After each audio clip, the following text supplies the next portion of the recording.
ॐ चन्द्रमा मनसो जातचक्षुः सूर्यो वजायत सूत्रान् वायुसप्राणसमुखादग्निरजायत ॐ अग्निदेवता वातो देवता सूर्यो देवता चन्द्रमा देवता वसवो देवता रुद्रा देवता तृतीया देवता मरुतो देवता विश्वे देवा देवता बृहस्पतिर्देवतेन्द्रो देवता वरुणो देवता। ओं चंदनस्तु महात्पुण्यं पवित्रं पावनासनम् आपदाहर्ते नित्यं लक्ष्मी तिष्ठति सर्वदा माल्यादीनि सुगन्धीनि मालित्यादीनि मया प्रभो मया हितानि पुष्पाणि पूजार्थं गृहीता पुष्पं पुष्पमाल्यां समर्पयामि प्रार्थयिता भगिनीसुराय वरदाय सुरप्रियाय लंबोदराय सकलाय जगद्धिताय नागाननाय सुदयज्ञविभूषिताय गौरीसुताय गणात् नमो नमस्ते। भगवते गंगणपते नमः सिद्धिविनायकाय नमः। नमो गणेभ्यो गणपतिविश्वो नमो नमो भ्रातेभ्यो भ्रातपतिविश्वो नमो नमो घृसेभ्यो घृसपतिविश्वो नमो नमो विरूपेभ्यो विश्वरूपे विश्वो नमो नमः। गंगणपते नमः। प्रार्थना पूर्वकं नमस्कारं करोमि प्रणमामि।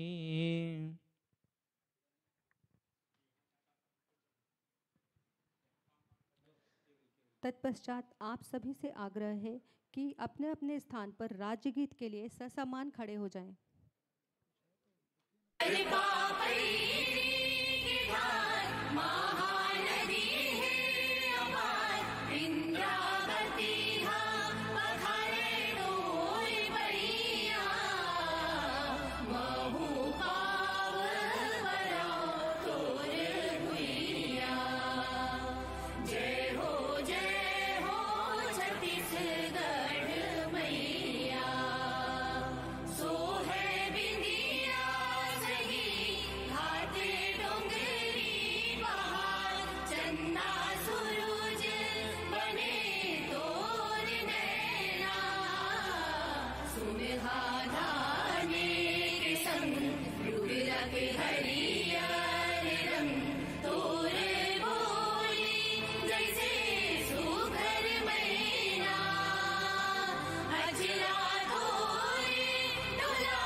सर कृपया अपना अपना स्थान ग्रहण करें। सत्यम ज्ञानम अनंतम की परंपरा का अनुसरण करते हुए एवं परम श्रद्धेय गुरु महाराज जी श्री रविशंकर जी महाराज को नमन करते हुए आज इस 2 दिवसीय कार्यशाला का आरंभ करती हूं, जो कि मनोविज्ञान एवं राजनीति विज्ञान विभाग के संयुक्त तत्वाधान में आयोजित किया गया है। मंच पर उपस्थित सभी आदरणीय गणमान्य अतिथियों का मैं हार्दिक स्वागत करती हूं। सर्वप्रथम मैं स्वागत करती हूं professor RRL Birali, dean of academics, professor Vijay Kumar Singh, principal school of pharmacy, doctor Satyesh Tiwari, dean of DSW, professor Abhishek Srivastava, dean and principal of education, और आज के हमारे गणमान्य विशिष्ट मुख्य अतिथि professor Rajeev Chaudhary ji, dean faculty of education, Pandit Ravishankar University. स्वागत की इस कड़ी में मैं हार्दिक अभिनंदन करती हूं मंचासीन हमारे आज के सभी मुख्य अतिथियों का एवं आज के हमारे सभी विभागाध्यक्षों, संकायाध्यक्षों, प्राध्यापकों और हमारे सभी विद्यार्थियों का। इसके पश्चात मैं स्वागत के लिए आमंत्रित करना चाहूँगी प्रोफेसर RRL बिराली सर को कि वो हमारे मुख्य अतिथि श्री राजीव चौधरी सर जी का पुष्पगुच्छ के द्वारा स्वागत करें।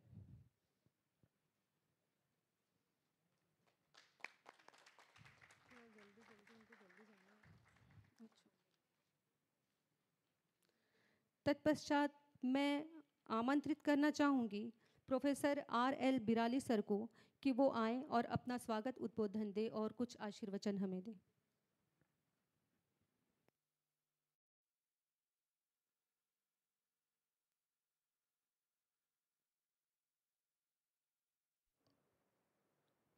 Good morning to everybody.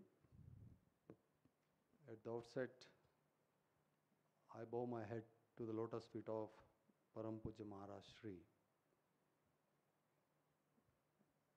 respected Professor Rajiv Chaudhary, Dean, Faculty of Education, Pandit Ravi Shankar Shukla University, Professor Satyajit Tiwari, Dean, Student Welfare, Professor Vijay Kumar Singh, Principal, School of Pharmacy, Professor Abhishek Srivastav, Dean, Faculty of Education, and my dear Deans, HODs, and the participants for this workshop, which is based on research methodology. So before I go to this, what is the topic of research methodology, I briefly introduce our university to our chief guest, Professor. Sir, our university started in 2018. It is a private university. It is started by our Chancellor, Param Pujya Maharaj Shri, with a vision to educate the tribal area of Chhattisgarh people. It is established under the Act of Chhattisgarh Private University Establishment and Operation Act 1956.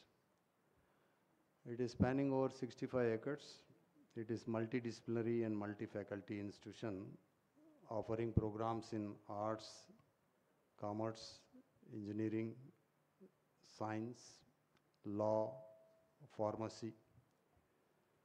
It is having more than 8,000 students present in the campus who are studying in this university, sir. Now coming up to this, the topic of this workshop, research methodology. Research.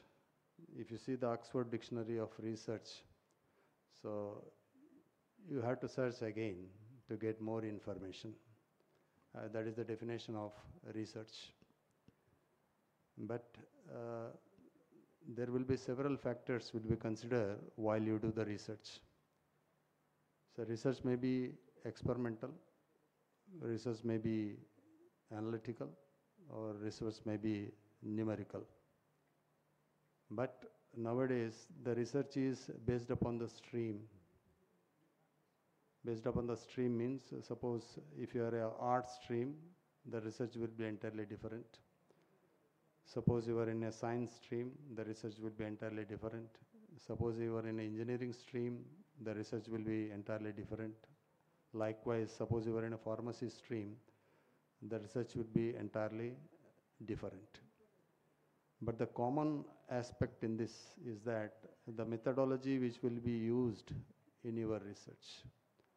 Research will be done by only you, and the supervisor will guide you. Research has to be done by only you. Because nowadays what is happening, because of artificial intelligence and many softwares, they wanted to overcome the human brain, the artificial intelligence. Because if you say something, they will give the solution to you. Like everybody uses the mobile phones, everybody uses Google.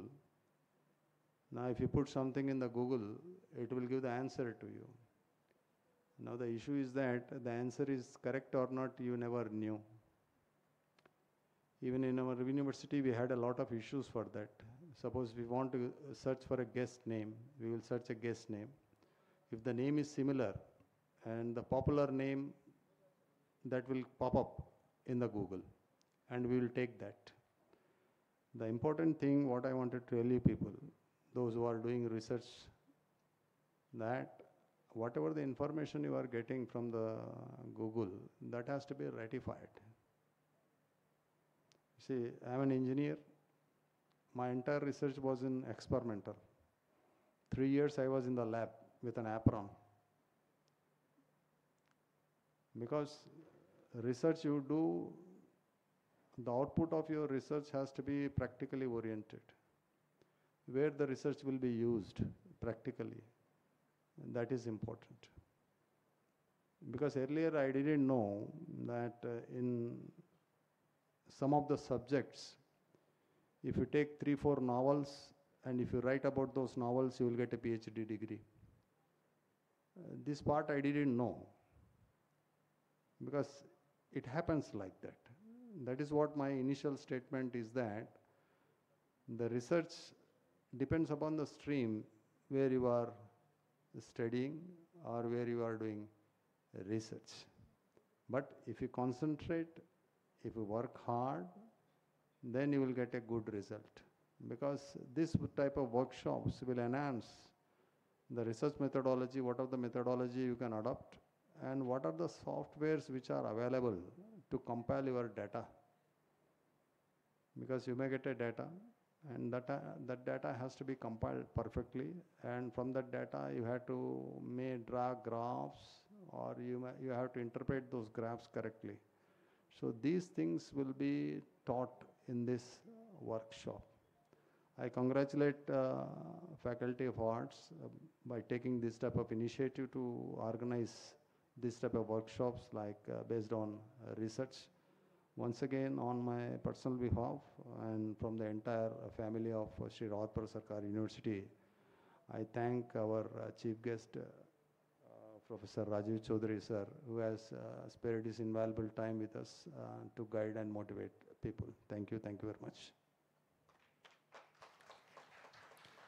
बहुत बहुत धन्यवाद sir, आपके इस अनुसंधान के क्षेत्र में दिशा निर्देशन और एक प्रभावी उद्बोधन के लिए आपका बहुत बहुत आभार। तत्पश्चात मैं आमंत्रित करना चाहूँगी professor Vijay Kumar Singh, principal school of pharmacy, कि वो आएँ और विषय से संबंधित अपना उद्बोधन दें।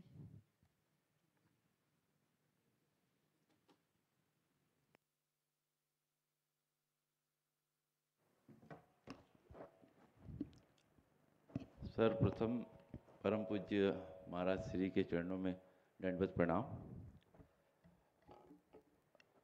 Guest of the today's program, Dr. Rajiv Chaudhary ji, Honorable respected Professor Virali ji, Dean Academics of the University, Dean Student Welfare Satyesh Tiwari ji,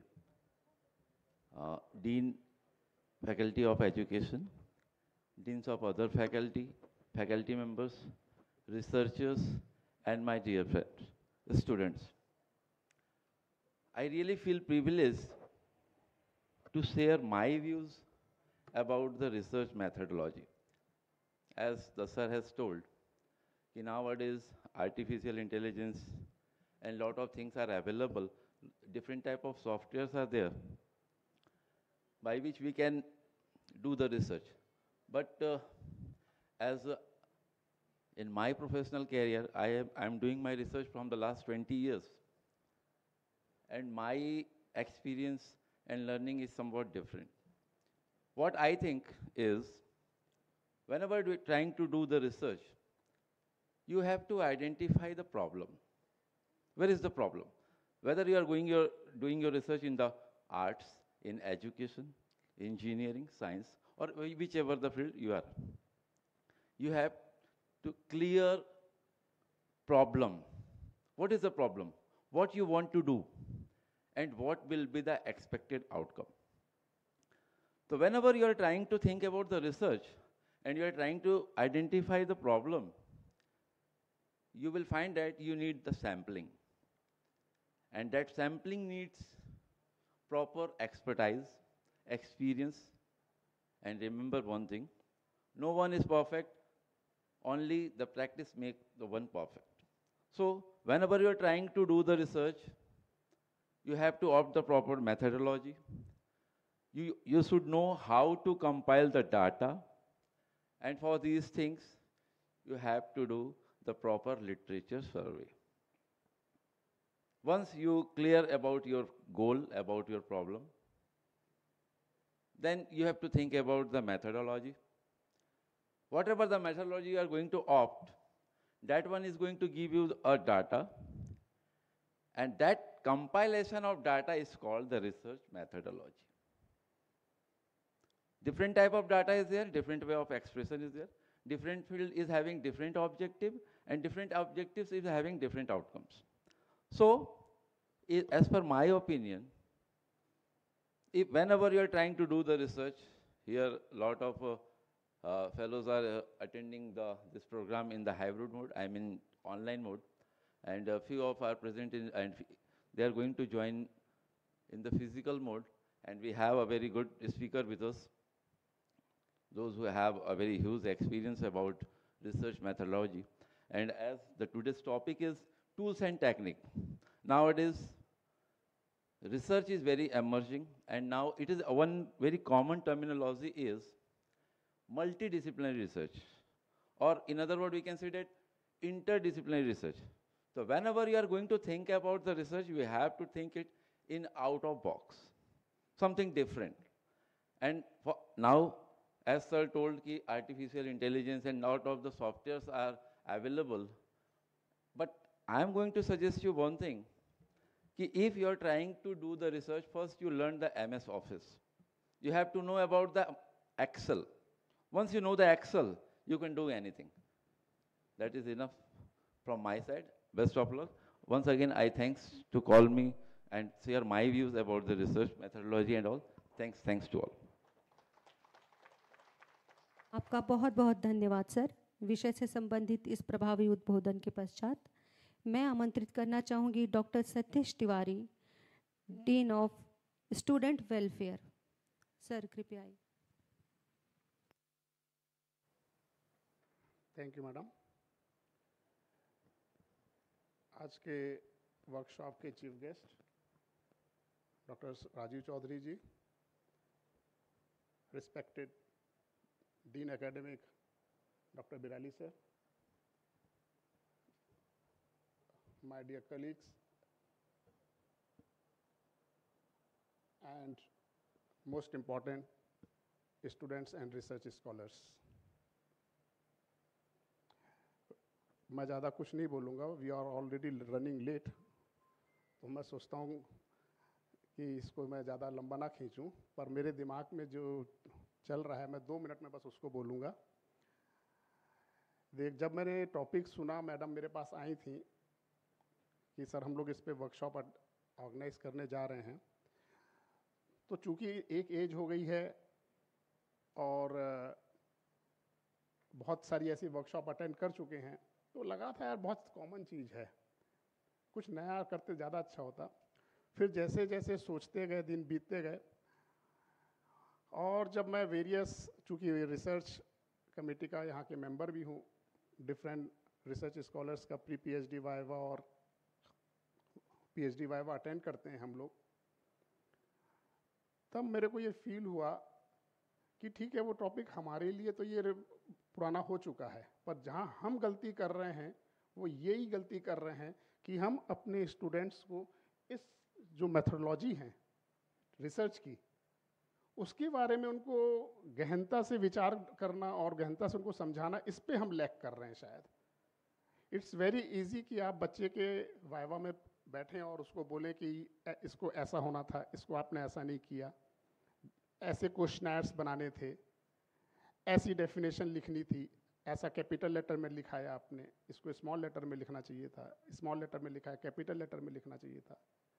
ये सब जब गलतियां हम मेन समय में, बच्चा जब बेचारा रिसर्च की पीएचडी सबमिट करने आ गया है, तब हम उसको बता रहे हैं, जबकि ये सब चीज़ें यदि हम उसको पहले डिस्कस कर लें, रिसर्च मेथोडोलॉजी होती क्या है।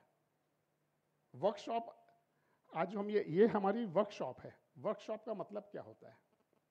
वर्कशॉप का मतलब ये होता है कि हम किसी पर्टिकुलर टॉपिक को मिलकर गहनता से उसके का अध्ययन करें और उसके बारे में सीखें, और इसके लिए विषय विशेषज्ञों को बुलाया गया है जो उस विषय के बारे में, इनकी बारीकियों के बारे में आपको बताएंगे कि रिसर्च की मेथोडोलॉजी होती क्या है। जैसा कि बिराली सर ने बहुत अच्छा, हम लोग इसको हिंदी में बोलते थे संधि विच्छेद, री और सर्च, हिंदी में होता है सर एक टॉपिक संधि विच्छेद है तो ये रिसर्च, आप किसी को रिसर्च कर रहे हैं, इसका मतलब भी ये है कि हम लोग जब पढ़ते थे तो हमको बताया जाता था, my sister was in medical field, कि जो एक्सरे मशीन है, बेसिकली एक्सरे मशीन बनी कैसे? मशीन एक्सरे इसलिए बनी कि वो जो कैमरेज बनाए गए थे वो स्पेस के लिए बनाए गए थे और वो वहाँ काम नहीं आए, फेल हो गए वहाँ पे। जो कैमरेज उनने स्पेस में के लिए से जाके फोटोग्राफी के लिए बनाए गए थे, तो वेस्ट प्रोडक्ट पड़े हुए थे। फिर वहाँ एक व्यक्ति आया, सोचा उसने कुछ इसका क्या किया जा सकता है, कैसे यूज़ किया जा सकता है, ऐसा करते करते करते वो रिसर्च एक्सरे मशीन जो कैमरेज यूज़ किए उसने वहाँ पे यूज़ किए, और वो जो वेस्ट प्रोडक्ट था वो काम आने लगे। तो ये रिसर्च है, एक सर्च हो चुकी थी, उसको उसने रिसर्च कर लिया और उसकी उपयोगिता जो वेस्ट प्रोडक्ट हो गया तो वो काम आपके यूज़फुल प्रोडक्ट में कन्वर्ट हो गया। तो इस वर्कशॉप में मैं यही चाहूँगा आप रिसर्च स्टूडेंट से और रिसर्च स्कॉलर से कि रिसर्च की मेथोलॉजी को समझें। जैसा कि हमारे डीन एकेडमिक सर ने कहा कि it varies from subject to subject, it can not be common for all the subjects.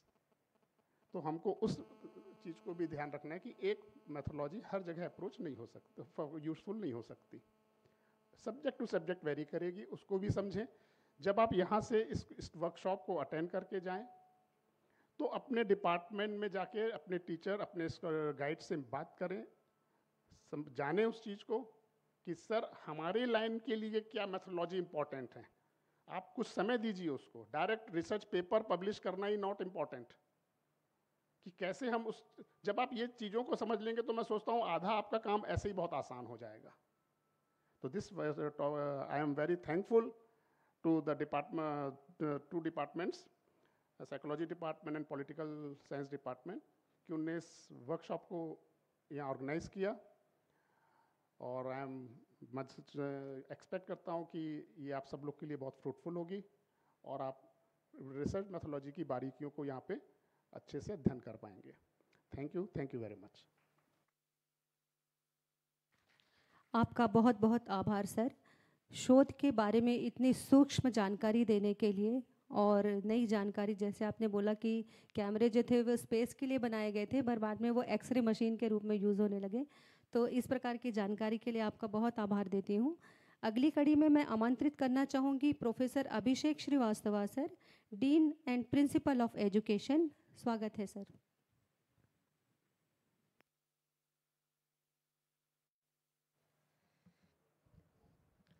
परम पूज्य महाराज जी की मानसिक उपस्थिति को साष्टांग प्रणाम करता हूँ। ज्ञान की अधिशास्त्री देवी माता सरस्वती के चरणों में वंदन अर्पित करता हूँ। मंचस्थ आज के इस कार्यक्रम के chief guest professor Rajeev Chaudhary ji, परमादरणीय dean academics professor Virali sir, principal pharmacy professor Vijay sir, dean student welfare professor Satya Tiwari sir, 2 वर्षीय कार्यशाला में प्रतिभाग कर रहे विश्वविद्यालय के डीन्स, विभागाध्यक्ष, शोधार्थी और विद्यार्थी, आज का दिन बहुत ही ज्ञानवर्धक दिन है। आज हम लोग एक बहुत शोध की, कह सकते हैं कि शोध के बैकबोन या रीढ़ की हड्डी की हम बात कर रहे हैं। आज हम लोग एक कार्यशाला आयोजित किए हुए हैं, research methodology tools and techniques. इसमें एक बात आती है रिसर्च, जैसा भी डीन एकेडमिक सर ने रिसर्च को डिफाइन किया और आप सबने जाना कि रिसर्च क्या होता है।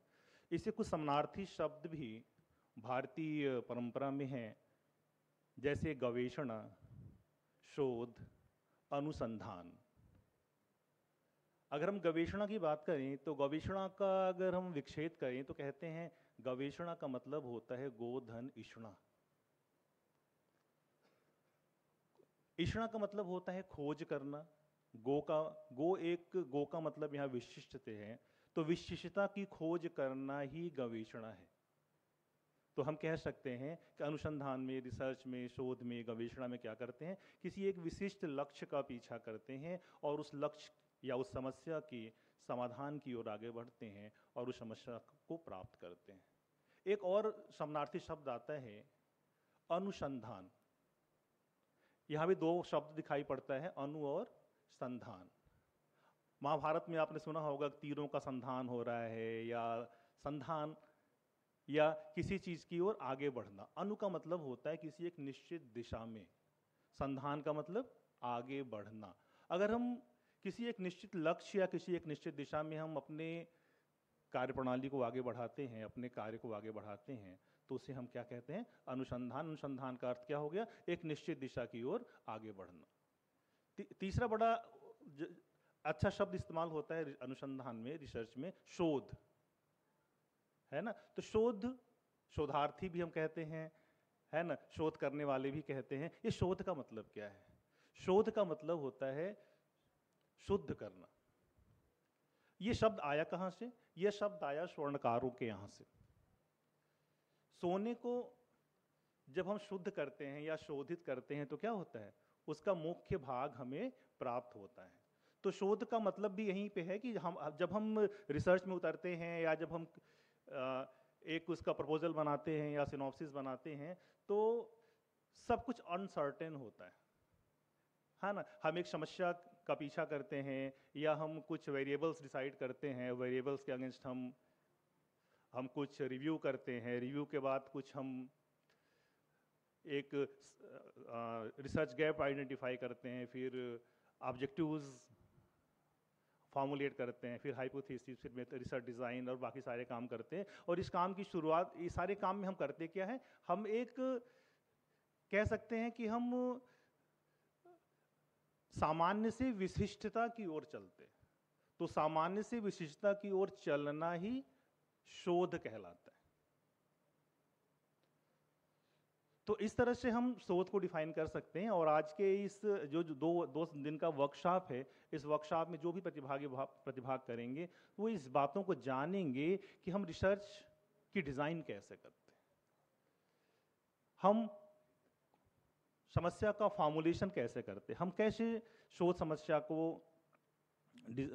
हम कैसे आइडेंटिफाई करते हैं, कैसे हम समस्या का संधान करते हैं, उस समस्या को पूरा करने के लिए हम कौन कौन से स्टेप्स चलते हैं, कैसे हम हाइपोथेसिस करते हैं, कैसे रिसर्च क्वेश्चन डेवलप करते हैं, है ना, कैसे सैम्पलिंग करते हैं, कैसे पॉपुलेशन डिसाइड करते हैं, वो कौन से फार्मूले हैं जो पॉपुलेशन से सैंपल को निकाल देता है, कौन कौन से रिसर्च मेथोडोलॉजी है, एक्सपेरिमेंटल हमें करना है या हमें इंपेरिकल करना है, हमें सर्वे करना है, एक्सपेक्ट फैक्टो करना है, कौन से अनुसंधान करने हैं और किस तरफ हमें आगे बढ़ना है। इन सारी बातों पे 2 दिन में हमें मास्टरी प्राप्त हो जाएगी।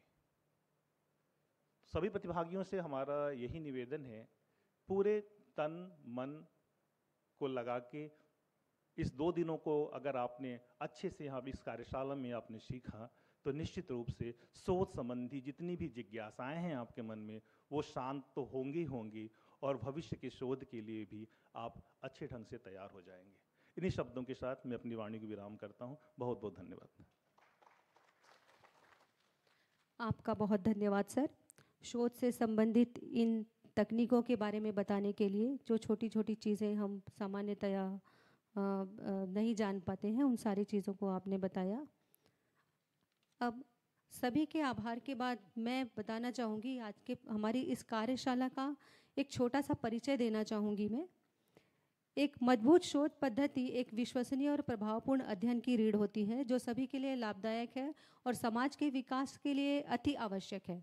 आज की हमारी वर्तमान कार्यशाला का उद्देश्य शोध विधियों की विभिन्न अवधारणाओं एवं उसके अंतर्गत आने वाली विभिन्न प्रविधियों, उपकरणों, तकनीकों के बारे में ज्ञान का विस्तार एवं चर्चा करना है, जिसमें से मुख्य रूप से शोध प्रस्ताव, प्रतिवेदन, उपकरणों का प्रयोग, SPSS का प्रयोग आदि के बारे में हम गहन चर्चा करेंगे एवं हमारे विशिष्ट अतिथि के शोध ज्ञान का लाभ ले सकेंगे, जो कि हमारे शोध के ज्ञान के विस्तार में अति सहायक होगा।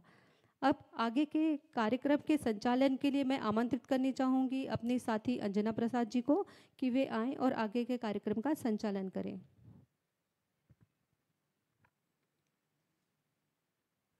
Thank you, ma'am. Ladies and gentlemen, a very warm welcome to all of you. I, Anjana Prasad, feel privileged to be your anchor for this prestigious two-day national workshop on research methodology, tools and techniques, jointly organized by the Department of Psychology and the Department of Political Science under the revered Faculty of Arts at Sri Rawatpura Sarkar University, Raipur. With the blessings of Param Pujya Maharaj Shri, we extend our heartfelt greetings to all the dignitaries, distinguished speakers, participants joining us in person, and those connecting with us virtually in this hybrid mode. This workshop is an excellent opportunity for participants to advance their understanding of research methodology, hone their technical skills, and contribute to the academic community with well-informed research practices. Ladies and gentlemen, we are privileged to have with us today our distinguished guest who has kindly agreed to grace this occasion with his presence and share his valuable insights and experiences with us. And it is my great honor to introduce honorable guest, Professor Rajiv Chaudhary, Dean Faculty of Physical Education at Pandit Ravi Shankar Shukla University, Raipur, Chhattisgarh. Sir is a professor of physical education, head of the School of Studies and Law, joint proctor and dean of students' welfare at Pandit Ravi Shankar Shukla University, Raipur, Chhattisgarh. He specializes in research methodology, applied statistics, exercise physiology, yoga education, judo, karate, wrestling, and weightlifting. He regularly conducts workshops on Sahajna yoga meditation, yoga, research, and applied statistics. He has completed several research studies in Sahaja yoga meditation. His primary interest lies in teaching, and alongside his academic duties, he has held various administrative positions such as dean, head of department, hostel warden, and joint proctor.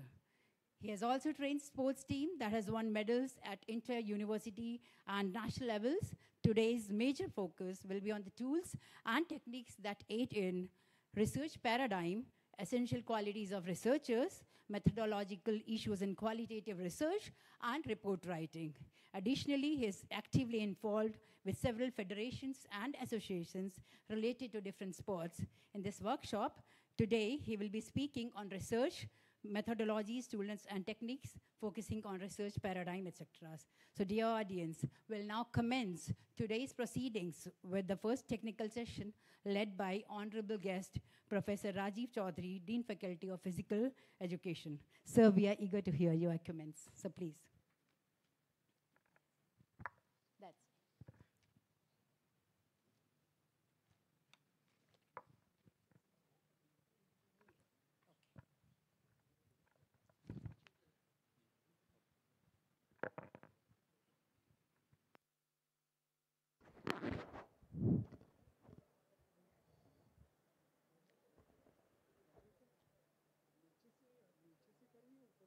जैसे आप कहें नीचे चलेगा नीचे भी चलेगा ठीक है मुझे वो दे दीजिए फिर यहाँ से ये हो जाएगा ना पीपीटी ये हो जाएगा ना थोड़ा यहाँ से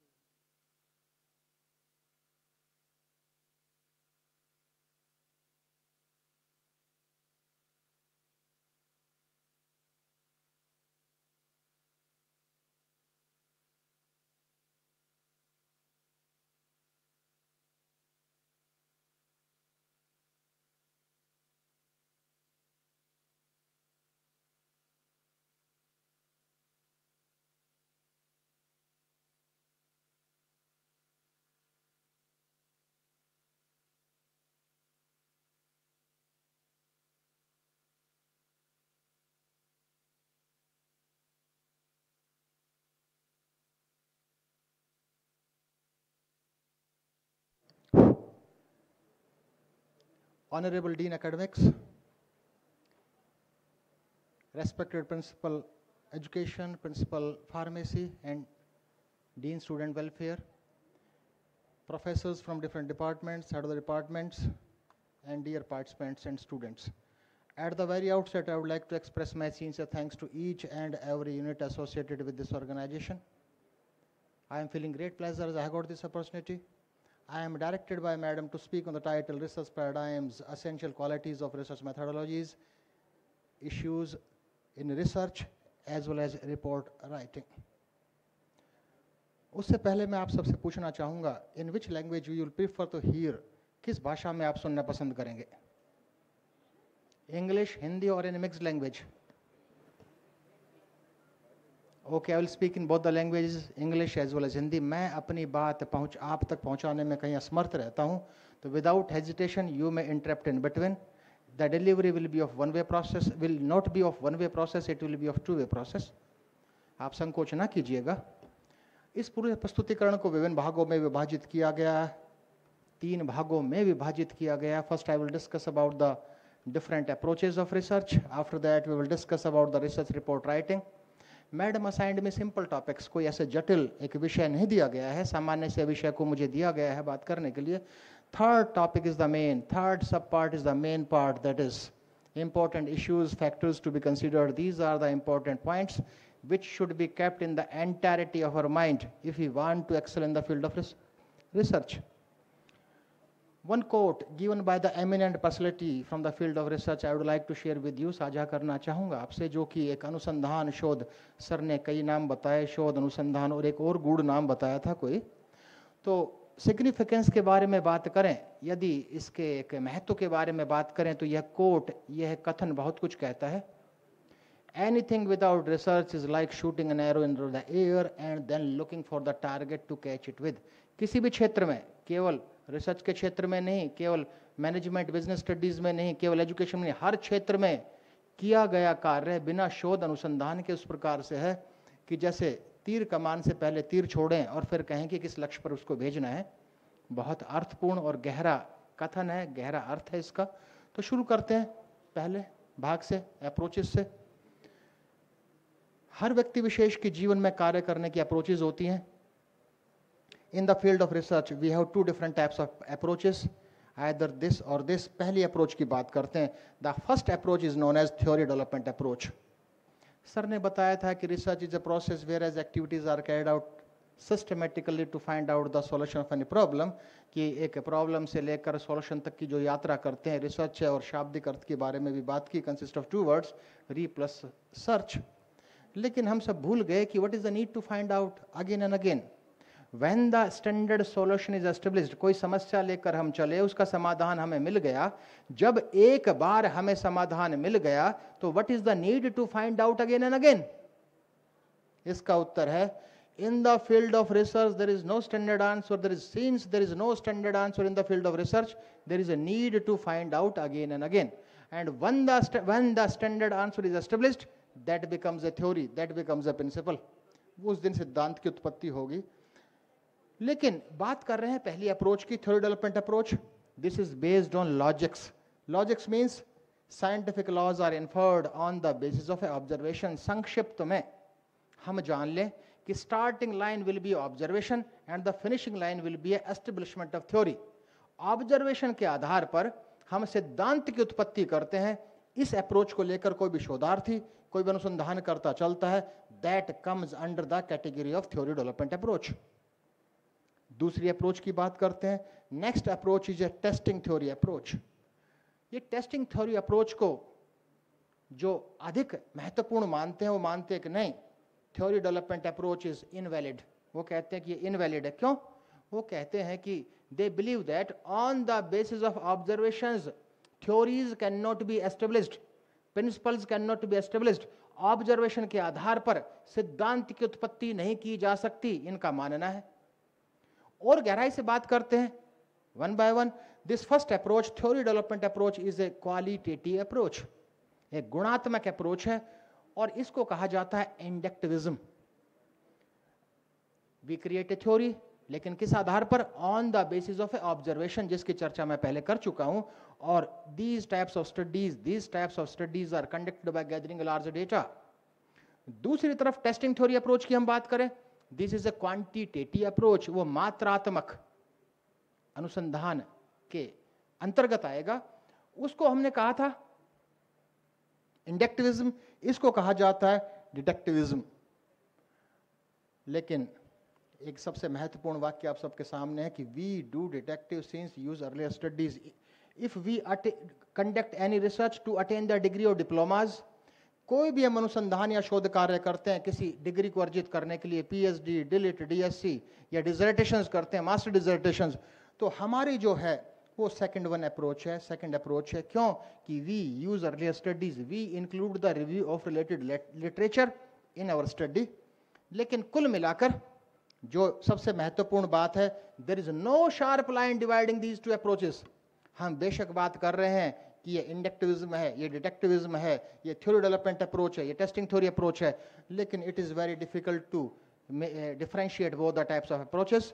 लेकिन बात करते हैं कि our method is a mixed approach that consist of theory development approach also, consist of testing theory approach also, so we should keep in our mind. Now the main part starts.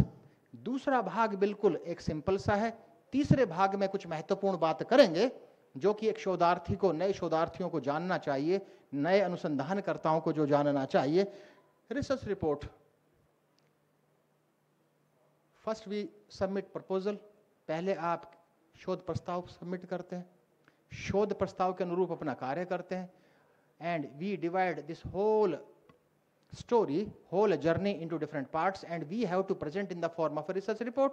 वो शोध प्रतिवेदन के रूप में हमें प्रस्तुत करना होता है। तो रिसर्च रिपोर्ट की यदि बात करें, there are two different types of research reports.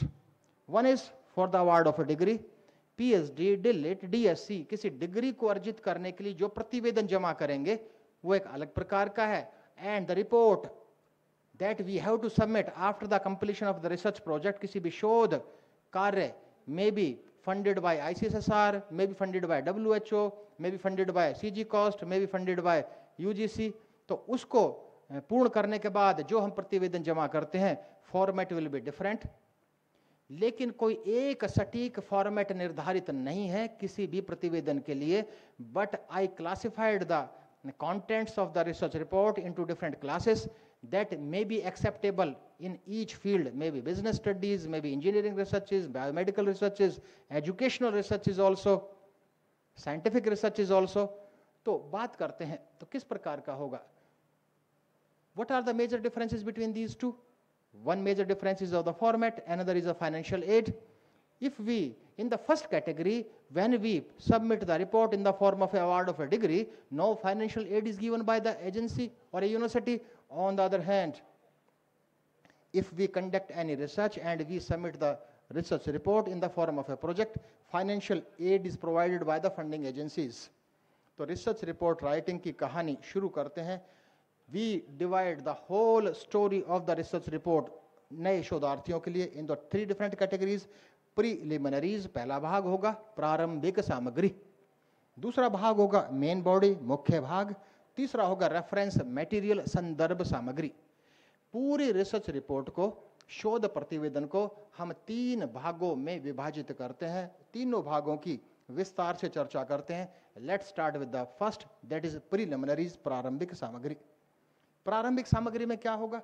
प्रारंभिक सामग्री में एक टाइटल पेज होगा, शीर्षक पृष्ठ होगा, उसके बाद डेडिकेशन पेज होगा। If you want to dedicate to anyone, you may dedicate to your parents, you may dedicate to your teacher, you may dedicate to your life partner, you may dedicate to your friends, वो आप पर निर्भर है, it's optional in nature. उसके बाद table of contents होगा, it is a type of index. उसके बाद होगा list of tables, list of illustrations, acknowledgements, you will acknowledge who supported, who helped in the completion of the study। उसके बाद होगा declaration by the candidate कि all contents are original in nature, there is no plagiarism in this। उसके बाद certificate by the supervisor, the certificate issued by the supervisor कि he or she completed his or her research work under my supervision, and IEC, Institutional Ethical Committee certificate will be essential nowadays।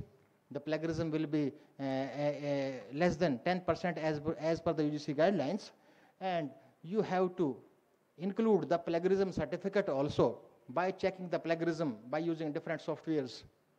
तो ये तो बात थी प्रारंभिक सामग्री की। प्रारंभिक सामग्री में कौन कौन से कंटेंट्स होंगे, कौन कौन सी सामग्री है जो कि अपने शोध प्रतिवेदन में आपको सम्मिलित करनी है। सामान्य सी बात है, कोई नई बात नहीं है, लेकिन फिर भी अगर विस्तारित रूप से हम समझना चाहें तो दूसरी बात करते हैं मेन बॉडी की। you will see the different thesis, you will see the different research reports which are categorized in different chapters. लेकिन एक स्टैंडर्ड फॉर्मेट है जो कि बड़े बड़े प्रगाढ़ विद्वान, बड़ी बड़ी प्रगाढ़ विदुषियां हैं अनुसंधान के क्षेत्र के, उन्होंने कहा है कि these 5 chapters are universally accepted. चाहे यूरोपियन कंट्रीज की बात कीजिए, चाहे वेस्टर्न कंट्रीज की बात कीजिए, तो main body consist of only 5 chapters. You may include 7, you may include 7, 10, 12 chapters, that depends on you, but these are enough. ये पर्याप्त हैं. तो पूरे शोध प्रतिवेदन को हम 5 प्रतिवेदन को 3 भागों में बांटा था. उसके दूसरे भाग की बात कर रहे हैं, मेन बॉडी की बात कर रहे हैं, and the main body is subdivided into 5 different chapters. First one is chapter 1, 2, 3, 4 and 5. Chapter 1 क्या होगा, 2 क्या होगा, 3 क्या होगा, बात करते हैं. Chapter will consist of introduction, परिचय होगा. Second chapter will include review of related literature, संबंधित साहित्य का विवरण. तीसरे में पूरे प्रक्रिया की बात करेंगे, we will include the contents related to the procedure. चौथा होगा analysis of data and the results of the study. और जो अंतिम चैप्टर होगा summary, conclusions and recommendations. You will include summary, conclusion as well as recommendations. Let's discuss one by one. 3 भागों में बांटा था. Out of all 3 different parts, we have discussed about the 2 first parts. Next part is reference material, संदर्भ सामग्री. It means variety of sources should be included. हम केवल कुछ सीमित स्रोतों तक सीमित न रखें. There is a long list of references nowadays. हम केवल शोध पत्रिकाओं तक सीमित न रखें, कि पुस्तकों तक सीमित न रखें. सीधा let's start with the first preliminaries का पहला था टाइटल पेज. टाइटल पेज में क्या होगा, स्टडी का टाइटल होगा, ऑथर का नाम होगा, इन्वेस्टिगेटर का नाम मीन्स सुपरवाइजर का नाम होगा, यूनिवर्सिटी का नाम होगा, डिग्री का किस डिग्री के लिए है, ईयर, मंथ. डेडिकेशन पेज में you have to dedicate to someone. इसके बाद बात करते हैं table of contents. Table of contents में nothing will be there. On one side name of the chapter will be there, on other side page number will be there. List of tables will be same as this. Details of the table and the page number. List of tables will be the same. On the one side, the name of the illustration, name of the picture will be there. अब बात करते हैं acknowledgement में. You have to express the thanks to whom you want to, who really helped you. Declaration by the candidate will be there. कि this is my own original work. There is no duplicacy. You have to paste. You have to include the certificate of the supervisor, EEC certificate, and we have discussed about this. Now this is the main part, main body. I will discuss in detail about the main body. मुख्य भाग के बारे में विस्तारित रूप से चर्चा करते हैं. मुख्य भाग की बात करते हैं. How many chapters are included? 5. We have discussed 5 chapters. Let's start with the first chapter. First chapter of the main body. How we have to write. You have to justify why you have taken this study. आपको just कि why have taken this study, और that should there should be manifestation of the. Hindi में हम कहेंगे कि जो भी आप लिखे सामग्री उसमें आपकी शोध समस्या की झलक आए. That should manifest your study. और the language should be proper. Language के बारे में एक जो तीसरा भाग है, मुख्य भाग है, आई will discuss in detail about that. अब बात करते हैं आगे इसमें और क्या होगा. लेकिन justification, we are not suppose to write the justification in our own language.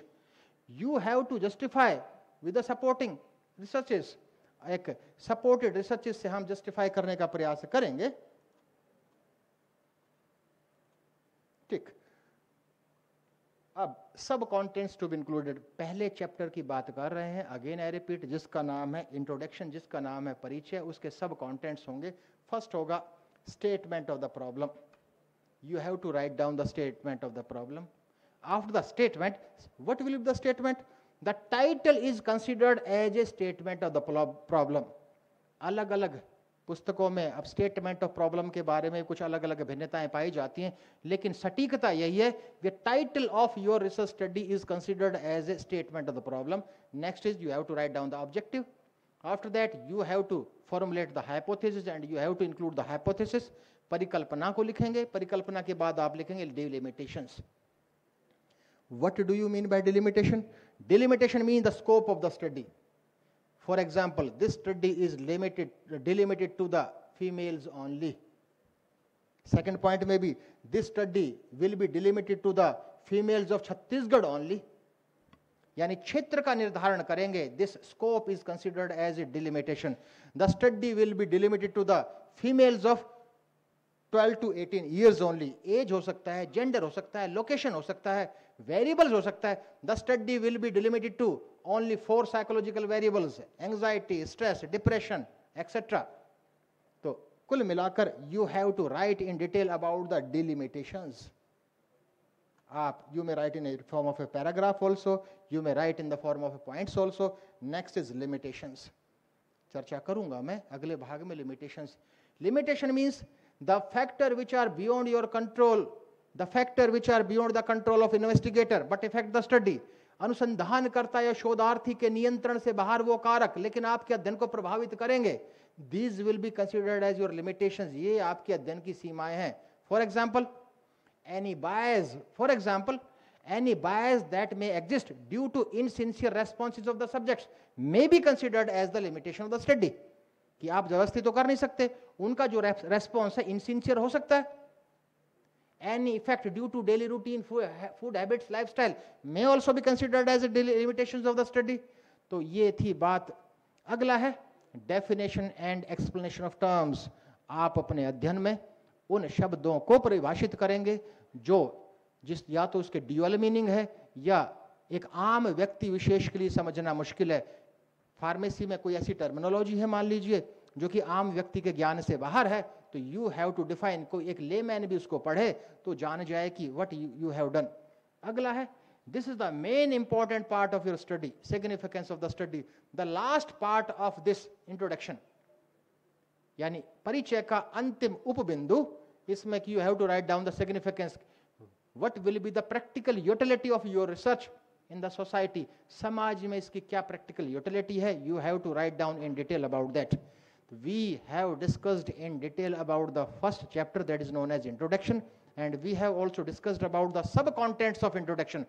Introduction के sub contents की भी हम विस्तार से चर्चा कर चुके हैं. Let's proceed to the second chapter. That is the main body. Main body that is known as review of related literature. संबंधित साहित्य का विवरण.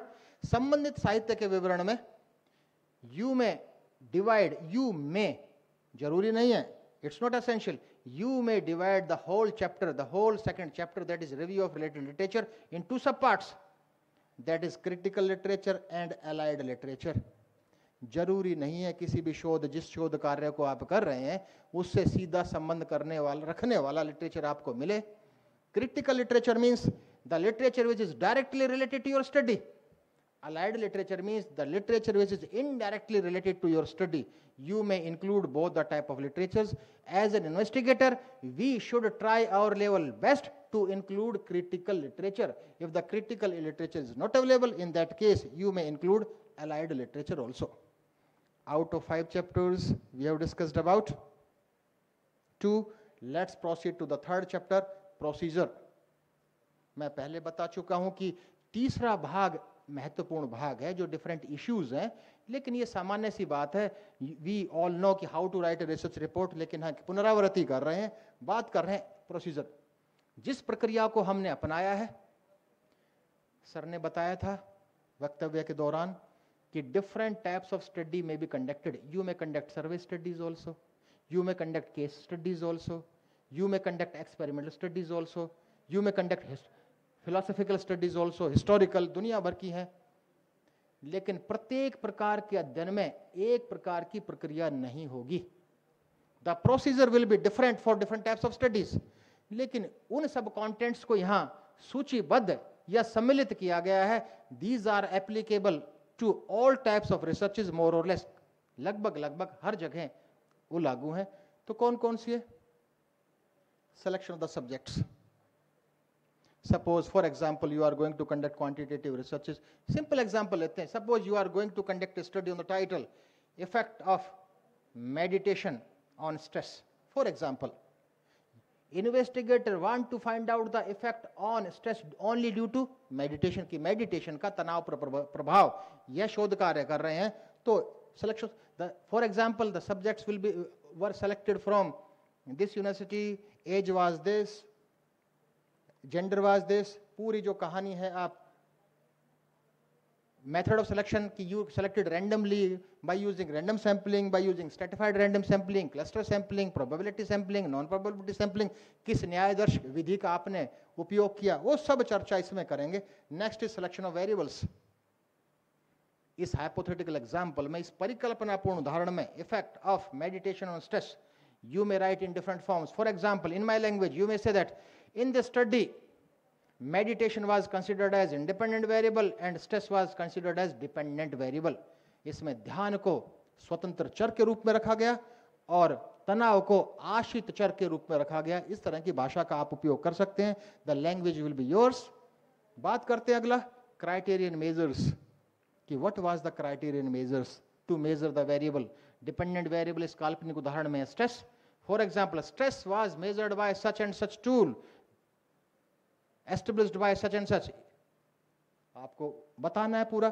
डिजाइन, ये सबसे महत्वपूर्ण मुद्दा है. तकनीकी रूप से अगले भाग में इसकी चर्चा करेंगे.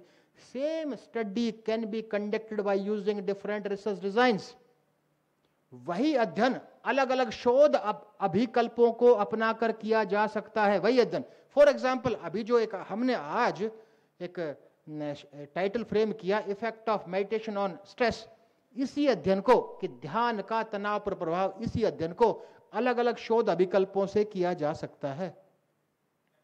तो हमें निर्धारित करना है कि which is the best suitable design. तो आप कहेंगे कि this study was conducted by single group design या रिवर्स ग्रुप डिजाइन या दुनिया भर के डिजाइन हैं. अगली बात करेंगे reliability of data. How you ensure that data collected were reliable, कि जो आपने आंकड़ों का एकत्रीकरण किया वो विश्वसनीय है. You have to prove that.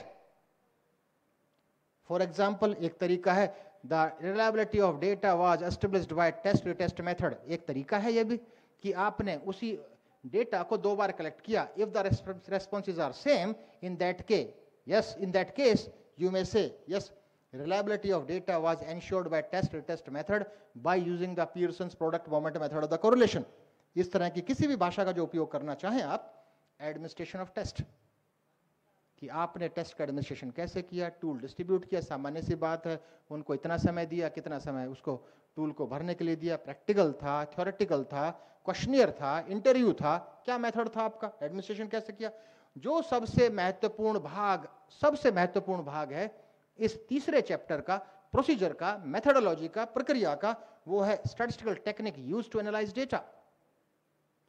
जिस प्रकार से रिसर्च डिजाइन के बारे में बात की थी कि same study can be conducted by using different designs, same is applicable here. Same type of study may be conducted by using different statistical tools. That will depend on the design of the study. तो किस आपने T test का उपयोग किया, आपने ANOVA का उपयोग किया, एनकोवा का उपयोग किया, कोरिलेशन का उपयोग किया, किस स्टैटिस्टिकल टूल का उपयोग किया to analyse the data, you have to explain in detail. तो out of 5 chapters related to the main body, we have discussed about the 3 chapters. Let's proceed to the 4th. चौथे की बात करते हैं, analysis of data and the results of the study. अगर size में देखें, लगभग हर शोध प्रतिवेदनों में, लगभग सभी रिसर्च रिपोर्ट्स में इसका साइज बड़ा होगा. You have to present in a tabular form. You have to explain the tables also. You have to include the pictorial form, graphical form also. जितना अच्छा उसको प्रभावशाली बना पाए. तो you can divide this chapter into different parts. First, you have to write down about the findings. The first subsection will be the findings. Next is discussion of findings. How to write the discussion of findings? You have to include in the discussion the studies which have been conducted already, जो भूतकाल में अध्ययन आयोजित किए जा चुके हैं और आपके अध्ययन से संबंध रखते हैं, उनको सम्मिलित करते हुए एक सपोर्ट के रूप में उनको रखते हुए you have to write down the discussion. अब बात करते हैं last chapter, section 5. Last chapter is known as summary, conclusions and recommendations. जो अंतिम चैप्टर है, समरी, कंक्लूजन एंड रिकमेंडेशंस. स्पष्ट है नाम से, चैप्टर के शीर्षक के नाम से स्पष्ट है कि you have to divide this chapter into 3 subsections. First you have to write down the summary, Then you have to write down the conclusions. Now, on the basis of your own knowledge, you have to write down the recommendations.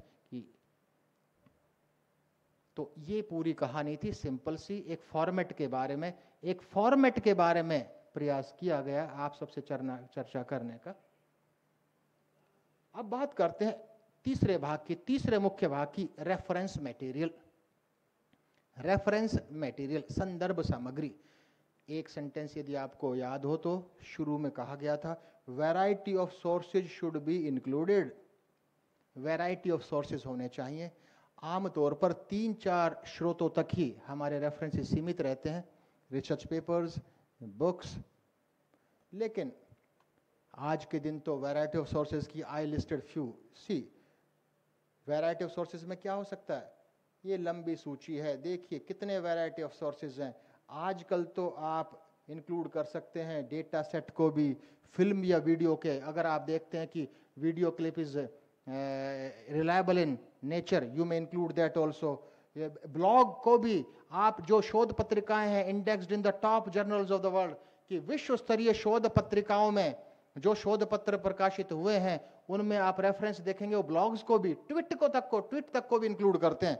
लेकिन हमारी जितने भी शोध कार्य हैं उनमें आप देखेंगे वो सीमित रहती हैं लगभग रिसर्च पेपर्स तक। तो variety of sources should be included. आप देखेंगे कि पावर पॉइंट प्रेजेंटेशन है इस विश्वविद्यालय के, अगर वेबसाइट पर किसी टीचर का, किसी प्रोफेसर का पावर पॉइंट प्रेजेंटेशन है और आपको लगता है कि it seems reliable, you may include, and there is a way how to write the references for all these 30 sources, तीनों का। और you may take help of different softwares also, आपके दो उसमें दिनों में चर्चा होगी। For example, a software is there, Mendeley. By using Mendeley, automatically, if you have the DOI, in that case, include that, automatically वो रेफरेंस स्टाइल लिख कर देगा, जिस स्टाइल में आप चाहिए, एपीए में चाहिए, जिसमें भी चाहिए आपको। तो take care about the style of references. There is a long list of the writing the styles also, लेकिन स्पेसिफिक स्टाइल्स में एक है यूनिवर्सली एक्सेप्टेड स्टाइल। मैक्सिमम जगह जो यूनिवर्सली एक्सेप्टेड स्टाइल है that is APA, American Psychological Association. आप ये latest उन्होंने 2021 का एपीए का है, पीडीएफ है, आप APA reference style PDF download कीजिए। ये 30 के 30 जो सोर्सेज थे उन सब के बारे में बताया गया है कि how to write the reference for a tweet, how to write the reference for a video, how to write the reference for a book. Everything is mentioned in this latest that was published in the 2021 latest. तो ये कहानी थी reference material की। तो मैं बता, अब common factors for rejection. किसी भी शोध, जरूरी नहीं है कि जो आपने शोध प्रतिवेदन जमा किया वो स्वीकार किया जाएगा। There will be chances of, कुछ प्रोबेबिलिटी, कुछ संभावना उसके रिजेक्शन की भी हो सकती है। तो the factors which are responsible for the rejection of any manuscript we should take care about that also. तो क्या क्या कारण हो सकते हैं, मुख्य कारण। एंड ये कोई मेरे विचार, व्यक्तिगत विचार नहीं है। I included these comments, these common factors on the basis of research articles that was written by Ali and others, and that was published in the year 2010. तो उनके अनुरूप क्या कहा गया? Manuscript content does not conform to the scope of the study. आपने title है आपका effect of meditation on stress और कहानी कुछ दूसरी अलाप रहे हैं, in that case there will be chances of rejection. Manuscript style does not conform with the style format of guidelines. यहां तक भी कुछ विश्वविद्यालयों का अपना खुद का फॉर्मेट है या खुद का फॉर्मेट नहीं है, तो उन्होंने स्टाइल को डिस्क्राइब किया है, we have to follow that. Duplication और सिग्निफिकेंट ओवरलैप, प्लेगरिज्म हो तो सब है ही, कहानी तो है उसकी। तो इनसिग्निफिकेंट रिजल्ट्स और इंक्रीमेंटल रिसर्च। देखिए ये जो चौथा बिंदु है, दो शब्द हैं इसमें, एक तो सिग्निफिकेंट शब्द है, एक इंक्रीमेंटल रिसर्च है। जो आपके शोध परिणाम है, आपके शोध प्रतिवेदन में 95% ऑलरेडी एग्जिस्ट फैक्ट्स हैं और आपने केवल 5% नया जोड़कर आपको प्रस्तुतिकरण कर दिया, that will be considered as a incremental research. यदि वो केवल इंक्रीमेंटल रिसर्च है, there will be chances of rejection. Improper justification, कि you failed in the justification, कि why you have taken this study, you have to justify where, in first chapter, in the introductory part. Poorly designed, बात हो चुकी है। Same study can be conducted by using different designs. यदि आपका design, आपका शोध विकल्प अप टू द मार्क नहीं है, उस दशा में भी संभावना है रिजेक्शन की। Lack of clarity in writing, कहना कुछ चाह रहे हैं, समझ कुछ रहा है। If there is no clarity in writing, there will chances. अब स्लोली मेन इशू स्टार्ट्स। ये सब कहानियां तो वो थी जो हम सब जानते हैं। इसमें I assure you something will be new. बहुत जरूरी है। If any investigator want to publish his her article in the top journals of the world, indexed in Scopus, indexed in Web of Science, indexed in PubMed, indexed in PubMed Central, indexed in WebLine, जो Medline, जो एक विश्व स्तरीय databases हैं, यदि उनमें index journals में शोध पत्र प्रकाशित करना चाहते हैं तो इन कुछ बातों का हमें ध्यान रखना चाहिए, अन्यथा हमारा शोध पत्र प्रकाशित नहीं किया जाएगा किसी भी स्तरीय जर्नल में। Let's discuss one by one, एक के बाद एक की चर्चा करते हैं। लैंग्वेज, हमारे रिसर्च वर्क का, हमारे प्रतिवेदन का, हमारे रिसर्च पेपर के निरस्तीकरण का सबसे बड़ा कारण है हमारी भाषा, language. Our language is not academic language. There is a difference between Indian English and English, there is difference. क्या डिफरेंस है, थोड़ी चर्चा करते। Language should be proper. Language क्या है? The language used at university has various features which distinguish from the language styles in other contexts. Academic language अलग है। दूसरी लैंग्वेज क्या है? लैंग्वेज इन द नॉवेल्स की भाषा अलग है, कन्वर्सेशन की, संप्रेषण की भाषा अलग है, न्यूज़पेपर में अलग है, लॉ की कोर्ट में अलग भाषा चलती है। तो वो सब भाषाएं नहीं चलेंगी, वो सब लैंग्वेज नहीं चलेगी। We have to use the academic language. What do you mean by academic language? तो हम इस एकेडमिक लैंग्वेज से क्या समझते हैं उसकी चर्चा करते हैं। Each has its own style with varying degrees of formality and objectivity. जितने भी हैं ये कोर्ट की बात की, न्यूज़पेपर की बात की, डे टू डे कम्युनिकेशन की बात की, सबकी अपनी अपनी अलग स्टाइल है। So our language should be academic. हमारी लैंग्वेज होनी चाहिए एकेडमिक। तो एकेडमिक लैंग्वेज के क्या क्या फीचर्स हैं? We are going to discuss about the features of the academic language. यदि हम अपने शोध पत्र को बहुत अच्छी प्रतिष्ठित शोध पत्रिकाओं में प्रकाशित करना चाहते हैं, 3 लैंग्वेज टिप्स फॉर राइटिंग। ये बहुत ही जानी मानी विश्व स्तरीय एकेडमिक राइटर है डॉक्टर अन्ना क्लेमेंस। इन्होंने 3 बातें बताई हैं कि these 3 point should be kept in mind if you want to write any academic article. वो शोध प्रतिवेदन हो सकता है, शोध प्रस्ताव हो सकता है, रिसर्च पेपर हो सकता है, कुछ भी हो सकता है। फर्स्ट, सबसे महत्वपूर्ण बिंदु तो यही है, use verbs instead of nouns. Indian English is a full of verbs. Indian English is verb heavy, जबकि noun heavy. Our language should be verb heavy. जो इंडियन इंग्लिश है वो नाउन हैवी है, हमें रहना है वर्ब हैवी। कैसे? Example के साथ बात करते हैं। Use right tense. टेंस कोई उपयोग में लाना चाहिए, हम किसी टेंस का उपयोग करते हैं।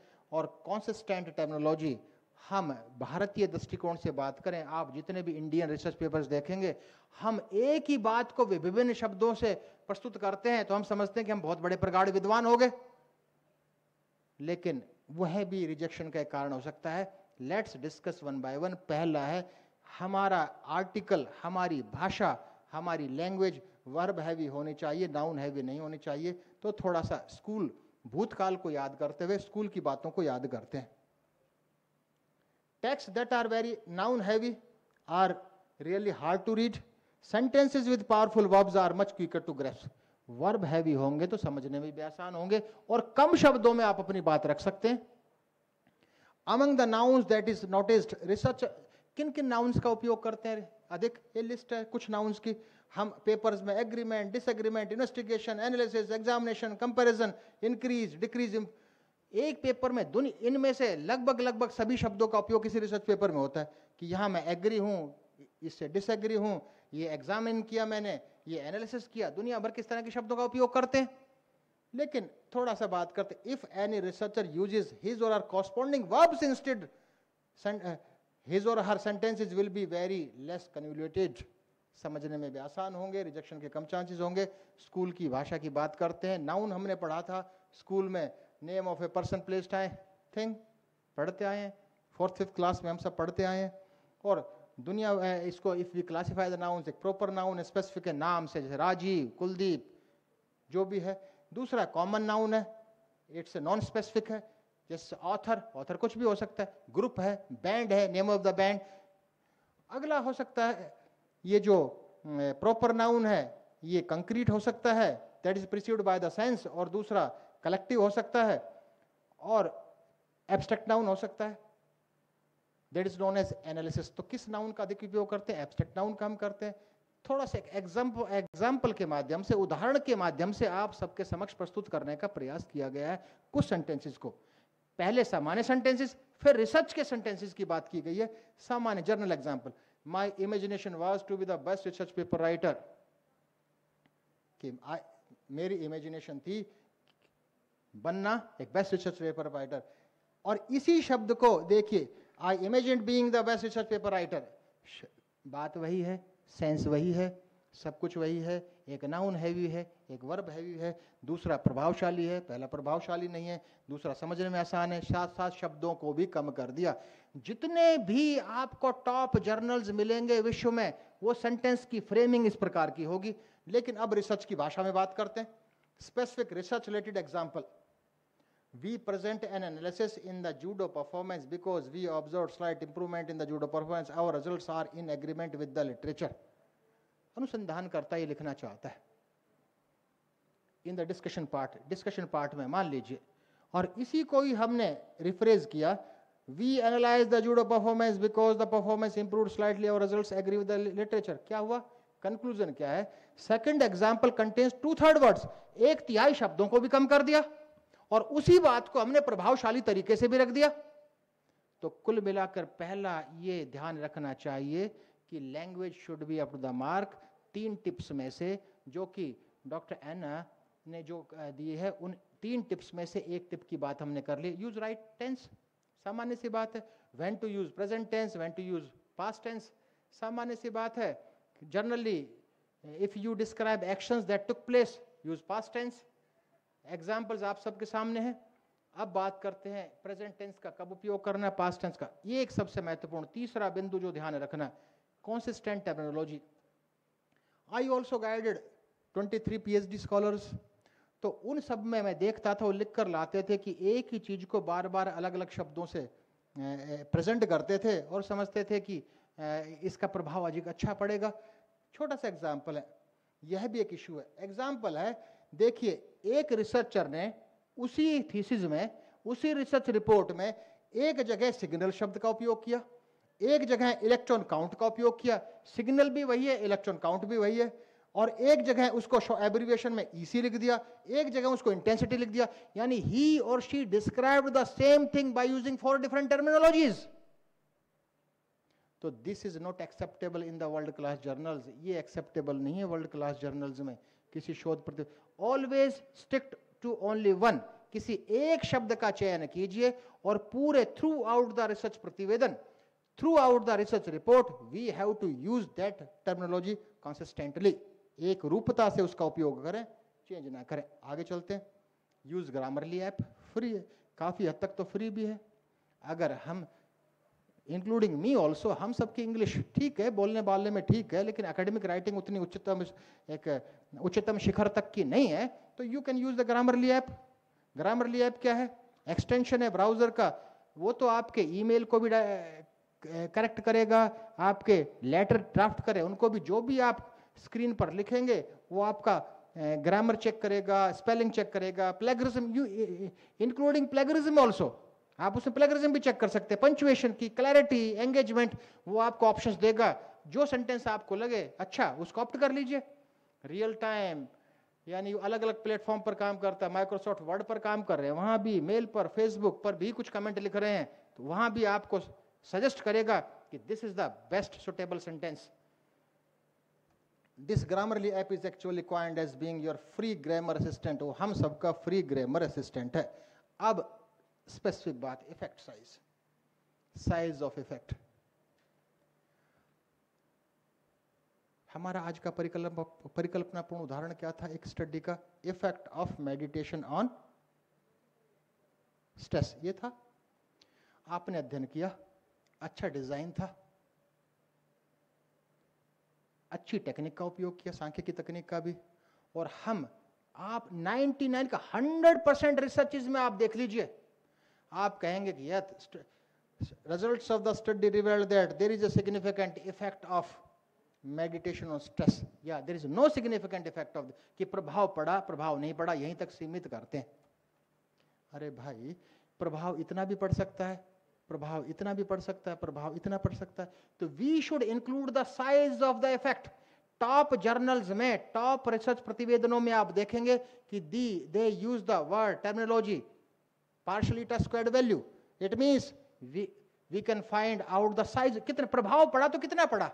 For example, 25% change in stress depends on only meditation, 75% depends on unidentified factors. You may write in this way. तो कुल मिलाकर अनिवार्य रूप से अपने अध्ययनों में इफेक्ट साइज का उपयोग करें। Should be included in the scientific and quantitative researches.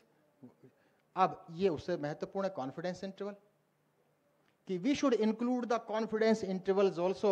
हमें कॉन्फिडेंस इंटरवल को भी सम्मिलित करना चाहिए। What do you mean by confidence interval?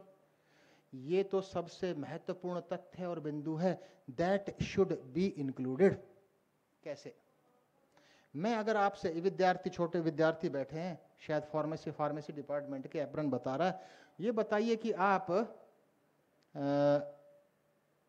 जो रिसर्च आप करते हैं, ये मौसम विभाग रिसर्च करता नहीं करता है? यस और नो? करता है ना? कल का टेम्परेचर कितना होगा वो रिसर्च का इशू है या नहीं है? एग्री हो? It means they predict unknown on the basis of known, कि आज ह्यूमिडिटी इतनी है, टेम्परेचर इतना है, तो कल ऐसा होने की संभावना है ना?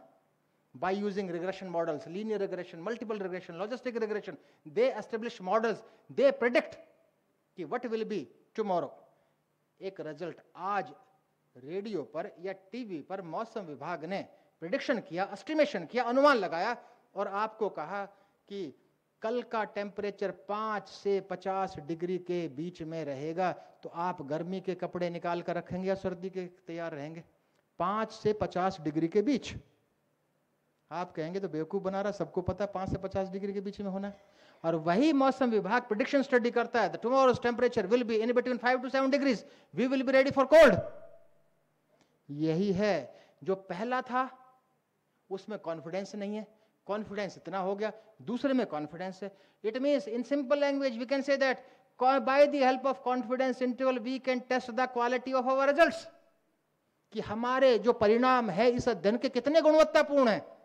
इसी अध्ययन को हमने किया effect of meditation on stress. मैं करूंगा, मैडम, सर, आप 5 व्यक्ति अलग अलग करेंगे, 5 की गुणवत्ता समान नहीं हो सकती, तो 5 में से किसका अध्ययन सबसे अच्छा है, that will be decided by the help of the confidence interval, कि by the help of confidence interval we can test the quality of our results.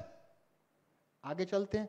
ये तो थी सामान्य भाषा में। अब स्टैटिस्टिक्स की भाषा में, सांख्यिकी की भाषा में, confidence interval is the interval about that we are confident about our results. तो जितना कॉन्फिडेंस इंटरवल कम होगा उतना ही कोई अध्ययन गुणवत्तापूर्ण होगा, इतना मान लें, क्योंकि वहां 5 से 7 डिग्री था, अधिक गुणवत्ता थी, वहां पर 5 से 50 डिग्री था, कम गुणवत्ता थी। तो we should include the confidence intervals in our study. अगली बात, कॉन्फिडेंस इंटरवल की बात होगी हमने, यूज ऑफ स्टैटिस्टिकल टेक्निक्स चर्चा हुई थी। Same study can be analysed, same data can be analysed by using the different statistical tools. जितने भी भाई, after first we have to identify the problem, then we have to formulate the objective, then we have to collect the data, then we have to analyze after the collection of the data we have to analyze the data। वे आंकड़ों के एकत्रीकरण के बाद हमें आंकड़ों का विश्लेषण करना है, उसके लिए हमें सांख्यिकीय तकनीक चाहिए। there is a long list of the statistical techniques and these statistical techniques, too much use of statistics should be avoided। हम जो भी टेबल आउटपुट निकलता है वो पूरी की पूरी रख देते हैं और उसमें एक ही वैल्यू मीनिंगफुल है। टॉप जर्नल्स में आप देखेंगे कि only include the statistics which is essential. तो appropriate technique should be use. हमें चाहिए विश्लेषण के लिए statistical technique, these are known as inferential statistics, Hindi में हम कहेंगे अनुमानिक सांख्यिकी। तो इन्फरेंशियल स्टैटिस्टिक्स क्यों कहा अनुमानिक? कि statistical laws are not exact, आंकड़ों के विश्लेषण के बाद जो आउटपुट हमें मिलता है, जो समाधान मिलता है, जो निष्कर्ष मिलता है, that is a probable answer, वो संभावित उत्तर है, that is not 100% correct. Due to this reason there is a concept of level of significance. In social sciences, you conduct your studies at 0.05 level of significance. Pharmacy वाले करते 0.01 level of significance. Pharmacy वाले मानते हैं कि we conduct our studies in a controlled conditions, so we are 99% confident. Social science वाले कहते हैं कि since we do not conduct our studies in a controlled condition, so we are only 95% confident. So statistical laws are not exact. These are based on probabilities. जो उत्तर मिला वो संभावित उत्तर है, अनुमानित उत्तर है। तो लेकिन जितनी भी इन्फरेंशियल स्टैटिस्टिक्स है, जितनी भी स्टैटिस्टिकल टेक्निक्स हैं, all are divided two categories, parametric and non parametric, and blindly we apply parametric statistics, जो सरासर गलत। इस इशू का भी ध्यान देना कि there are some minimum assumptions. These minimum assumptions should be fulfilled before applying the technique which comes under the category of parametric. पहली श्रेणी पैरामेट्रिक टेक्निक की श्रेणी में जितनी भी टेक्निक है उनको लगाने के लिए कुछ न्यूनतम मान्यताओं की पूर्ति करनी होगी। जब तक उन न्यूनतम मान्यताओं की पूर्ति नहीं होगी तब तक उन टेक्निक्स को नहीं लगा सकते। We have to apply the parallel non parametric technique. तो पहला था। और दूसरा, only there are 4 scales of measurements. अगर किसी भी आंकड़ों का, किसी भी वेरिएबल का मापन करते हैं तो स्केल ऑफ मेजरमेंट केवल 4 ही हो सकती, 5 ही हो नहीं सकती। नॉमिनल स्केल है, ऑर्डिनल स्केल है, इंटरवल स्केल है, रेशो स्केल है। तो पहले 2 स्केल ऑफ मेजरमेंट में पैरामेट्रिक टेक्निक नहीं लग सकती, एटलीस्ट इंटरवल और रेशो स्केल चाहिए। ऑर्डिनल स्केल में पैरामेट्रिक टेक्निक नहीं लग सकती, नॉमिनल स्केल में पैरामेट्रिक स्टैटिस्टिक्स नहीं लग सकती, एटलीस्ट इंटरवल और रेशो स्केल चाहिए। On the other hand, non-parametric technique can be applied in any distribution, in any scale of measurement. तो सबसे पहला कार्य क्या होना चाहिए? हमें पहले देखना है कि स्केल ऑफ मेजरमेंट क्या है। उसके लिए कोई टूल की आवश्यकता नहीं है। हम सब इतना ज्ञान और विवेक विकसित कर चुके होते हैं कि आंकड़ों की प्रकृति से हम जान जाते हैं स्केल ऑफ मेजरमेंट क्या है। फॉर एग्जाम्पल, पेन वेरिएबल है या नहीं है? पेन वेरिएबल है या नहीं? वेरिएबल की परिभाषित करें तो variable is a tendency, variable is a characteristic that has the tendency to change with respect to time, place, individual. जो समय अनुसार बदलता हो, स्थान अनुसार बदलता हो, व्यक्ति अनुसार बदलता हो, वेरिएबल है। तो पेन समय अनुसार बदलता है, हाँ या ना? भाई चोट लग गई आपको, सुबह पेन था, दोपहर में सामान थोड़ी रहेगा तो बढ़ेगा, घटेगा, समान हो ही नहीं सकता। स्थान अनुसार बदलेगा, यहां बैठे अलग है, कहीं और जाएंगे अलग होगा। व्यक्ति अनुसार बदलेगा, मेरा अलग है, आपका अलग है। Suppose you are doing exercise, व्यायाम कर रहे हैं और आपको जर्क लग गया कमर में, आप पहुंचे डॉक्टर के पास, डॉक्टर ने पूछा what is the severity of pain, दर्द का स्तर क्या है, तो उस अनुरूप वो पेन किलर देगा। तो आप कहेंगे सर 5 सेंटीमीटर पेन है, या 5 किलो पेन है, या 10 टन पेन है। You can not express in a numeric value, you have to express in a order, may be ascending, may be descending, by using quartiles, deciles, percentiles. तो वो जो ordinal scale है, for example the pain का measurement essentially किस में होगा? Ordinal scale में। And we can not apply parametric technique in a ordinal scale. उसके लिए हमारी बाध्यता है कि we have to apply non parametric. आगे research ethics, we should take care about the research ethics also. Ethics क्या है? मॉरल्स हैं भाई, नैतिक शिक्षा ही तो है, रूल्स कि that distinguish what is right, what is wrong. हम सब में इतना ज्ञान है, डिसाइड करना है कि ये एक्सेप्टेबल है, ये अनएक्सेप्टेबल है, ये स्वीकार करने योग्य है, ये स्वीकार करने योग्य नहीं है। नॉर्म्स हैं, we have to follow the norms. नहीं करेंगे तो बाध्यता से नॉर्म्स फॉलो करवाए जाएंगे। तो research ethics are the codes and guidelines that helps the value conflicts and also provide direction and decisions made in research. वो दिशा निर्देश हमें प्रदान करते हैं। तो we should consider the ethical issues also. अब मेरे प्रस्तुतिकरण का अंतिम भाग, मैं बोलना तो आपके साथ बहुत लंबा चाहता था, लेकिन ये अब तक के प्रस्तुतिकरण में सबसे महत्वपूर्ण भाग है। कुछ मैं बताना चाहूँगा, बहुत स्पेशली साइंटिफिक सब्जेक्ट्स के लिए बहुत महत्वपूर्ण है। जितने भी वैज्ञानिक विषय वाले हैं, तो इसका अर्थ ये नहीं है कि दूसरों के लिए अर्थपूर्ण नहीं है. Experimental study. It is not possible to discuss about all types of researches in the limited duration of time. Experimental, philosophical, historical. लेकिन एक एग्जाम्पल लिया मैंने एक्सपेरिमेंटल स्टडी का, और जान लीजिए एक ट्रू एक्सपेरिमेंट, एक सटीक प्रायोगिक अध्ययन कैसे किया जा सकता है. कि same study can be conducted by using different designs, same data can be analysed by using different statistical tools. तो research designs and statistical tools. Paper, same study can be conducted by different research designs.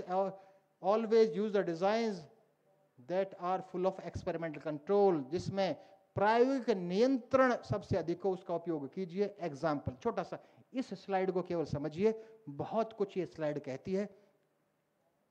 एक title है, संयोग ऐसा है कि medical sciences या pharmacy का example मान लीजिए, effect of drug X on Y disease.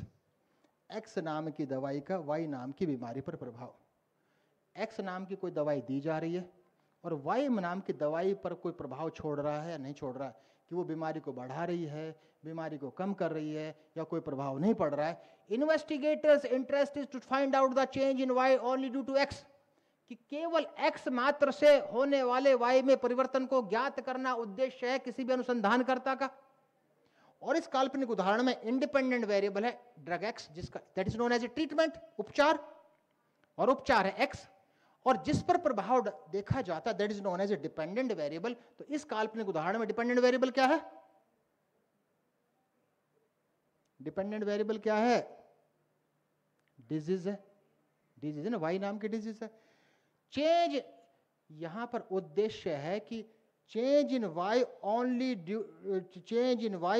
due to x, कि केवल x के कारण. लेकिन ऐसा कभी नहीं होता.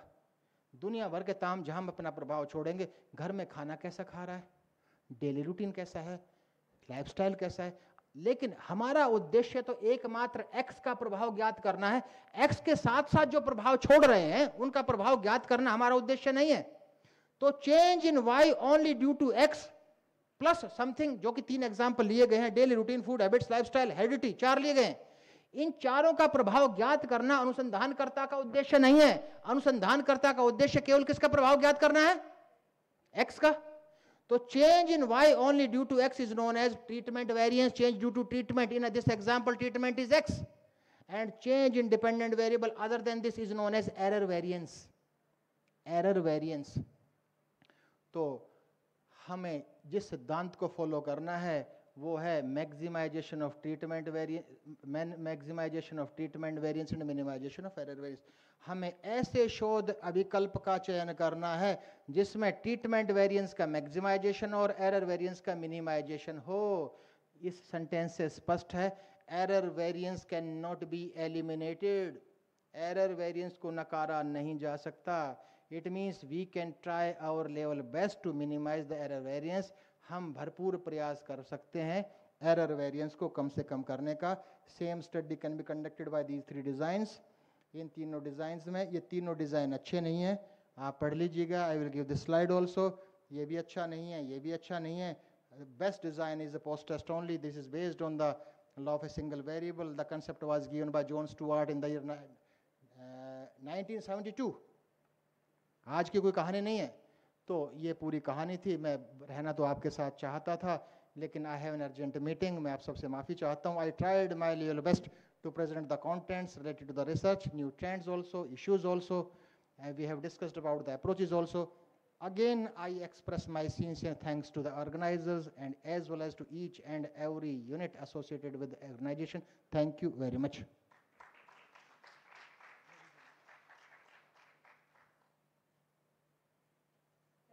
So, thank you, sir, for your informative address.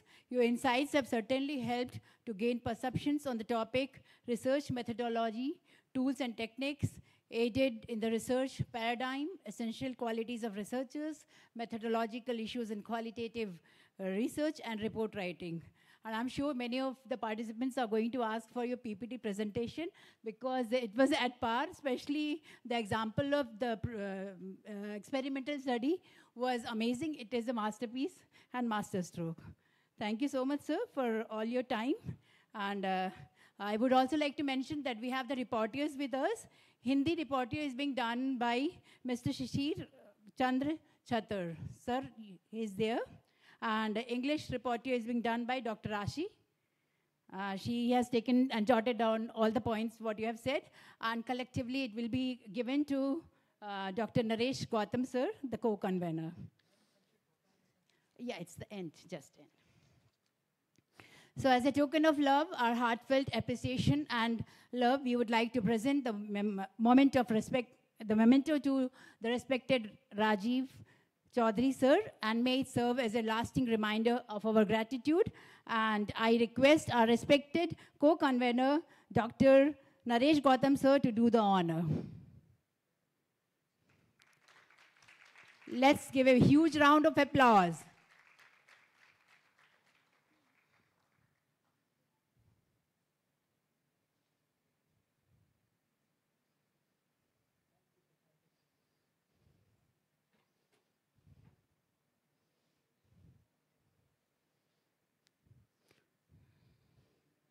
I request everyone to please stand and give him the honor. I request everyone to please stand and give the honor. Sir, it was a really insightful session, and honor to you.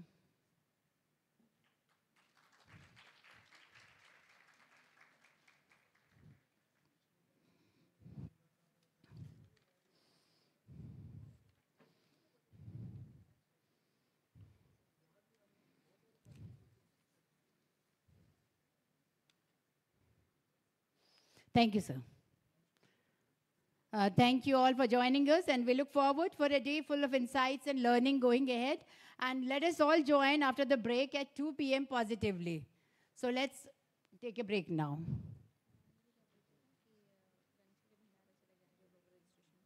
All those who have made the registration are requested to go to Bhandara for the lunch, which is being provided for you all. All those who have registered, kindly go to the Bhandara for the lunch break, and after that, at 2 p.m., you're going to join us back. I request all the participants to please come back, resume back after 2 p.m., at 2 p.m. Thank you. Have a good day.